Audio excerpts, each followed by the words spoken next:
సినీ నటుడు పోసాని కృష్ణ మురళికి ఇది big shock అని చెప్తున్నారు. పోసాని మురళీకృష్ణపై మరో కేసు నమోదైనట్టుగా తెలుస్తోంది. నెల్లూరు జిల్లా సూళ్లూరుపేట పోలీసులు పోసాని కృష్ణ మురళిపై మరో కేసు నమోదు చేసినట్టుగా తెలుస్తోంది. ఇప్పటికే పోసాని కృష్ణమురళి ఒకసారి అరెస్ట్ అయి ఆయన బెయిల్పై బయటకు వచ్చారు. 2 వారాల క్రితం కోర్టు ఆయనకు షరతులతో కూడిన బెయిల్ మంజూరు చేయడంతో ఆయన బయటకు వచ్చారు. ఇప్పుడు మరోసారి నెల్లూరు జిల్లాలో ఆయనపై కేసు నమోదైనట్టుగా తెలుస్తోంది. గతంలో ఆయన అరెస్ట్ అయినప్పుడే మళ్ళీ పీటీ వారెంట్లపై కూడా ఆయన అదుపులోకి తీసుకుని పోలీసులు విచారించారు. పీటీ వారెంట్లపై తీసుకుని మళ్ళీ గుంటూరు కోర్టులో కూడా హాజరుపరిచారు. ఇలా తనపై కేసు మీద కేసు వేస్తూ తనను ఇబ్బందులు పాలు చేస్తున్నారు, తిప్పుతూ ఉన్నారు అంటూ కొంతమంది వైసీపీ నాయకులు కూడా అప్పుడు రియాక్ట్ అయ్యారు. ఆ తర్వాత 2 వారాల క్రితం పోసాని కృష్ణమురళికి గుంటూరు కోర్టులో బెయిల్ వచ్చింది. షరతులతో కూడిన బెయిల్ను మంజూరు చేశారు. అప్పుడు 2 లక్షల రూపాయల పూచీకత్తుపై ఆయన విడుదల చేశారు. బయటకు వెళ్ళిన తర్వాత కేసు గురించి అక్కడ కూడా మాట్లాడకూడదు. 4 వారాల పాటు ప్రతి మంగళ గురువారాల్లో ఉదయం 10 గంటల నుంచి 12 గంటల లోపు మంగళగిరిలోని పోలీస్ స్టేషన్లో హాజరు కావాలి. సాక్షులపై ఎటువంటి ప్రభావాన్ని చూపించకూడదు, ఎటువంటి వివాదాస్పద వ్యాఖ్యలు మాట్లాడొద్దు అంటూ కొన్ని షరతులు విధించారు. అనుమతి లేకుండా కూడా ఎక్కడికి వెళ్ళకూడదు అంటూ షరతులు విధించారు. అయితే ఇప్పుడు పోసాని కృష్ణమురళిపై మరో కేసు నమోదైనట్టుగా తెలుస్తుంది. గతంలో నమోదైన కేసు చంద్రబాబు, పవన్ కళ్యాణ్, లోకేష్లపై అనుచిత వ్యాఖ్యలు చేయడం, సమాజంలో అశాంతిని కలగజేయాలి అనే ఉద్దేశంతో, వర్గాల మధ్య చిచ్చు పెట్టాలి అనే ఉద్దేశంతో ఆయన ఈ వ్యాఖ్యలు చేశారు అంటూ కేసులు నమోదయ్యాయి. దానిపైన ఆయన అరెస్ట్ అయి గుంటూరు కోర్టు బెయిల్ మంజూరు చేయడంతో ప్రస్తుతం ఆయన బయటకు వచ్చారు. ఇప్పుడు నెల్లూరు జిల్లా సూళ్లూరుపేటలో మరో కేసు పోసాని కృష్ణమురళిపై నమోదైనట్టుగా తెలుస్తోంది. మా ప్రతినిధి గయాజ్ ఉన్నారు పూర్తి సమాచారం అందించడానికి.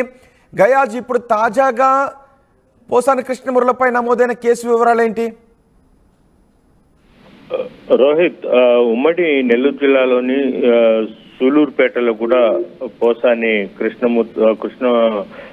మురళిపై కేసు నమోదైనట్లు మనకు తెలుస్తుంది. అయితే ఇటీవల కాలంలో ఆయన చంద్రబాబు నాయుడు, లోకేష్, పవన్ కళ్యాణ్ మీద అనుచిత వ్యాఖ్యలు చేసి జైలుకి వెళ్ళడం జరిగింది. జైలుకి వెళ్ళిన తర్వాత తిరుమల దేవస్థానం చైర్మన్ గా చేసిన తర్వాత ఆయన మీద అనుచిత వ్యాఖ్యలు చేయడంతో అతని మీద కొంతమంది, అంటే టీవీ5కి సంబంధించిన వాళ్ళు సూళ్లూరుపేట పోలీస్ స్టేషన్ లో కంప్లైంట్ చేయడం జరిగింది. అదేవిధంగా చంద్రబాబు నాయుడు, పవన్ కళ్యాణ్ మీద కూడా అతను అనుచిత వ్యాఖ్యలు చేసడంతో అక్కడ తెలుగుదేశం పార్టీ కొంతమంది నాయకులు కూడా అతని మీద పోసాని మురళీకృష్ణ మీద కూడా కంప్లైంట్ చేయడం జరిగింది. దీంతో కేసు నమోదు చేయడం జరిగింది. అయితే రేపో ఎల్లుండే అతనికి నోటీసులు కూడా అందజేసే అవకాశాలు ఉండే. అంటే ఇప్పటికే ఆయన ఈ నెల 15వ తేదీ విచారణకు రమ్మని నోటీసులు సిద్ధమవుతున్నట్లు కూడా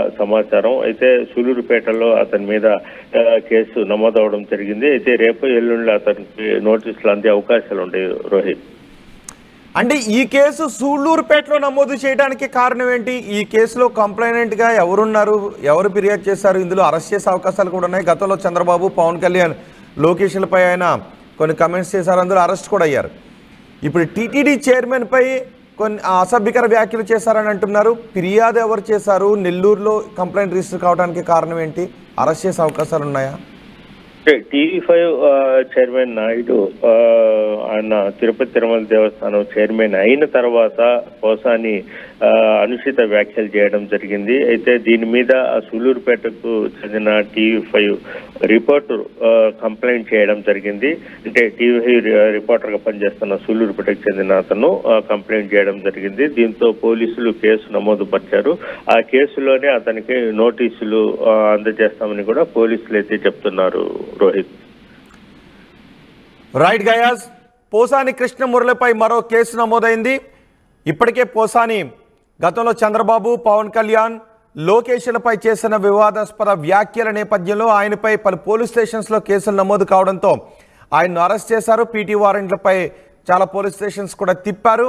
దీంతో ఆయన ఆరోగ్యం కూడా క్షీణిస్తోంది అంటూ కోర్టులో బెయిల్ పిటిషన్ మూవ్ చేసుకుని బెయిల్పై బయటకు వచ్చారు పోసాని కృష్ణమురళి. ఇప్పుడు పోసాని కృష్ణమురళిపై నెల్లూరు జిల్లాలో మరో కేసు నమోదైంది. టీటీడీ చైర్మన్పై ఆయన వివాదాస్పద వ్యాఖ్యలు చేశారు అంటూ నెల్లూరు జిల్లాలో ఫిర్యాదు చేయడంతో నెల్లూరు సూళ్లూరుపేటలో ఫిర్యాదు చేయడంతో ఆయనపై కేసు నమోదైంది. పోలీసులు పోసాని కృష్ణమురళికి నోటీసులు పంపించే అవకాశాలు ఉన్నాయి. మరి ఈ కేసులో పోలీసులు పోసాని కృష్ణమురళిని అరెస్ట్ చేస్తారా, లేదంటే నోటీసులు జారీ చేసి వాటికి సమాధానాన్ని కోరతారా? దానికి పోసాని కృష్ణమురళి ఎటువంటి సమాధానం చెబుతారు అనే దానిపై ఆసక్తి కనిపిస్తోంది. చూద్దాం ఏం జరుగుతుందో. ఆర్టీవీ యాప్ వార్తల్ని క్షణాల్లో చదివే అవకాశం ఉంటుంది. ఒక న్యూస్ పేపర్, ఒక టెలివిజన్ ఛానల్ మీ చేతుల్లో ఎప్పుడూ ఉంటాయి.